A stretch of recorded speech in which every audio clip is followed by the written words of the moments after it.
s'élançant à travers brouillard et beau temps, avalant les distances, dévorant les étendues, triomphant de tous les obstacles, voici les fous du volant dans leur éternelle poursuite. Les véhicules se dirigent vers la ligne de départ. Bienvenue dans Gaslands. Gaslands, qu'est-ce que c'est? C'est un jeu entre le wargame, comme les Warhammer ou les choses dans ce genre-là, et un jeu de plateau. C'est-à-dire qu'on va avoir des petites figurines, on va lancer des dés, et on va avoir des gabarits pour pouvoir jouer. Il y a un livre de règles, qui est celui écrit et édité par Osprey, qui a été écrit par Mike Hutchinson. Voilà. Ça, je le mets de côté parce que c'est de ça que je vais parler tout le long de mes vidéos. Et maintenant, on va voir Gaslands en détail. Alors, je vais faire plusieurs vidéos qui vont parler des règles.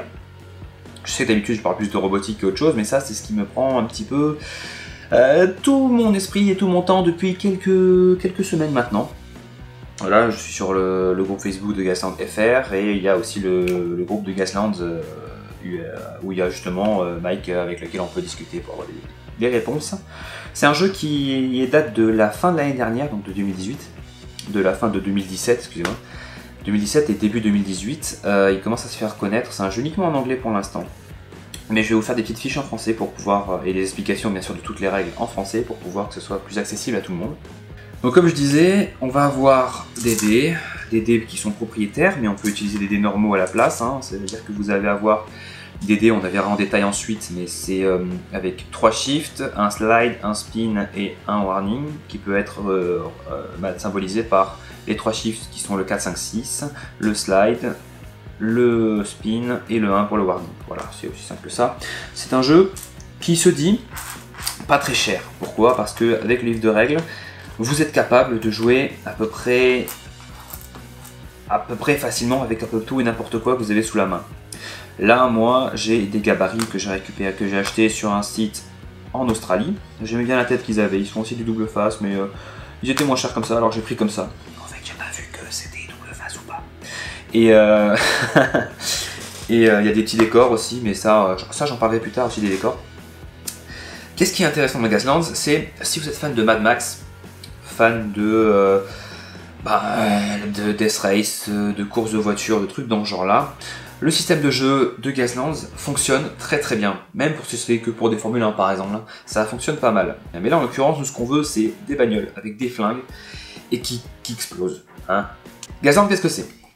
L'histoire, c'est un monde un peu pareil au nôtre. En 99 et quelques, il y a eu... en fait, ils n'ont pas arrêté de partir dans l'espace, ils sont arrivés sur Mars. Mars se sont sentis un petit peu délaissés et ils se sont rebellés, ils ont attaqué la Terre, explosion nucléaire, du coup la Terre c'est devenu un gros monde post-apocalyptique avec des déserts, comme dans Mad Max, c'est vraiment pareil, comme dans Fury Road aussi. Hein. Et ce qui en résulte, c'est que maintenant le paradis sur Terre, il est sur Mars. Et le billet coûte cher. Et pour pouvoir monter sur Mars, il y a des personnes qui ont sponsorisé des écuries pour participer à une émission qui s'appelle Gaslands, qui est une émission qu'on voit sur Terre, mais essentiellement sur Mars. Et une fois par an, le vainqueur de cette coupe a la possibilité d'aller sur Mars. Parce que voilà, c'est bien Mars, et puis bon, la Terre c'est la merde quoi. C'est pas si simple. Il faut arriver à gagner les courses, et le problème c'est que les courses on les gagne pas souvent, il y en a beaucoup qui décèdent. Qu'est-ce qui est intéressant dans Gaslands? De mon point de vue, c'est on récupère des petites voitures, vous voyez, des petites Hot Wheels comme celle-ci. Alors, pour un ordre d'idée, c'est du Hot Wheels, donc c'est entre 15 mm, 20 mm, ça dépend vraiment les Hot Wheels, il n'y a pas vraiment d'échelle, il faut juste que ça rentre dans la boîte quoi, donc ils n'ont pas vraiment d'échelle, vous allez avoir des camions ou des bus qui vont faire la taille d'une moto. Mais en général, on est sur du 1/64e et c'est à peu près du 20 mm, voilà. Pour un ordre d'idée, un hélicoptère, ça peut faire cette taille-là, ou c'est pas extrêmement, vous voyez, à l'échelle quoi. Hein. Qu'est-ce qu'on peut jouer dans Gaslands? On va pouvoir jouer, celle-là, hop, là, je la mets de côté. On va pouvoir jouer des véhicules de course, des véhicules blindés armés, des petits buggy d'attaque, des buggy de tir. On va pouvoir jouer des monster trucks. Par exemple, des jeeps, des pick-up, des bus, ou alors des... Hop là, ça s'en va. Des war rigs, hein, vraiment comme dans Voilà, celui-là il est encore en train de... Il faut que je le finisse, hein, mais voilà, vous avez un peu l'idée du concept. Hein. Je parlerai des Warrigs, hein, il y a une importance pour ceux qui veulent se lancer, il faut absolument que ça bouge. Hein. C'est une règle primordiale, voilà. Donc comment on fait? Bah, rapidement, je vais vous expliquer comment on fait. On prend une voiture, on la nettoie un petit peu, on lui colle les armes, on la secouche, on la peint et tadam! Alors les bagnoles de chez Hot Wheels, elles coûtent à peu près 3 €. Il y en a qui se trouvent à moins, bien moins, mais en général c'est 3 € à l'unité. Il y a Majorette qui fait ça aussi. Les Américains utilisent beaucoup les Matchbox aussi, qui sont plutôt pas mal. Vous avez Greenlight qui coûte extrêmement cher et ça fait mal d'abîmer les Greenlights, mais bon. Il y a des trucs qui sont déjà faits. Après, vous pouvez aussi tout à fait jouer directement la voiture comme ça, out of the box comme ils disent, et pouvoir l'utiliser immédiatement. Certains vont coller les roues, certains vont même y ajouter un socle. Un socle, c'est en gros taille de ça pour pouvoir hop là, se mettre dessus. Donc là, imaginez le véhicule, donc c'est comme si c'était vraiment une figurine. Ça casse le côté jouet, je trouve. Moi j'aime bien, il y a eu des tonnes de débat. Moi je suis plus roulé, parce que bon, une voiture faut qu'elle roule quoi. Après ce qui est embêtant c'est que quand on va par exemple on va avancer, hop, on peut bouger, s'il y a des pentes, si on fait des pentes ça peut bouger, si le sol n'est pas droit ça peut bouger. À la rigueur coller les roues, mais les socles je suis pas fan. Même si c'est plus pratique pour mesurer les distances, c'est plus pratique pour... Je vous expliquerai ensuite comment ça fonctionne, mais il y a la possibilité. C'est pas un jeu compétitif, c'est un jeu pour rigoler. C'est comme je disais, c'est pour ça que c'est pas un wargame, parce que le wargame on est vraiment dans le concept de faire une liste pour gagner. Là, on n'est pas obligé. Vous pouvez tout à fait faire votre course, rigoler, tout le monde perd, mais c'est pas grave. On a rigolé, on s'est explosé, c'est plutôt pas mal. Alors oui, il se passe, comment dire, une course qui se finit bien, ça n'existe pas trop en fait. Le jeu se déroule en plusieurs phases, c'est un jeu en alterné, d'accord ? En alterné, ça veut dire que d'abord, il y en a un qui va jouer, puis ça va être l'adversaire, puis c'est nous, puis c'est l'adversaire, puis c'est nous. On peut jouer de 2 à 4 sur des terrains, un terrain comme celui-ci par exemple. Moi, il est un peu petit, il fait 90 par 90, ou alors 3 par 3 pour les Américains, ou alors du 3 par 4, ou alors vous pouvez avoir du 4 par 4. 4 par 4, c'est du 120 par 120. C'est une table standard, on va dire, pour du Warhammer par exemple. Moi, j'ai pas de table assez grande, du coup, je préfère jouer avec des une petite table, c'est plus simple. D'autant que celui-ci de tapis il est réversible, dessous c'est une galaxie, vu que je joue X-Wing, ça marche plutôt bien, ça l'est bon pour les bonnes proportions. Voilà. Quoi dire de plus sur le jeu, à part qu'il est assez fun, qu'il est très nouveau, qu'il y a un gros engouement. Il y a beaucoup de monde qui en parle.